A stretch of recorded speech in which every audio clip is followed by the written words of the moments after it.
নমস্কার, আজকে আমি দেখাবো আবার একটা পিৎজা রেসিপি। প্রথমে উষ্ণ গরম জল নেব, তার মধ্যে দিয়ে দেব ইস্ট, দিয়ে ভালো করে মিশিয়ে নিয়ে রেখে দেব 20 মিনিটের জন্য।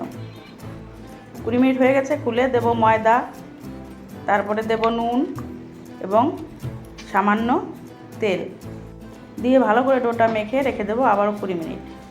20 মিনিট পর এসে ঢাকনাটা খুলে দেখব নরম হয়েছে কিনা। ময়দাটা হ্যাঁ নরম হয়েছে। এখন বেলে নেব, পিৎজা আকারে বেলে ট্রেতে বসিয়ে কাঁটা চামচ দিয়ে ছিদ্র করে দেবো এবং সাইডটায় দুধ মাখিয়ে দেব।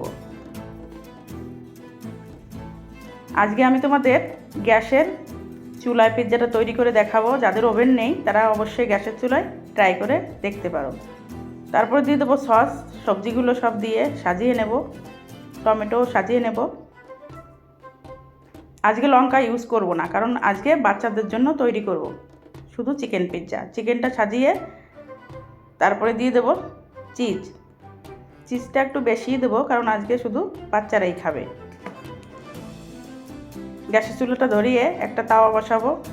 তাওয়াটা গরম হলে পিৎজার ট্রেটা বসিয়ে দেব এবং একটা ঢাকনা দিয়ে চাপা দেব 20 মিনিটের জন্য। 20 মিনিট পরে খুলে দেখব পিৎজাটা একেবারে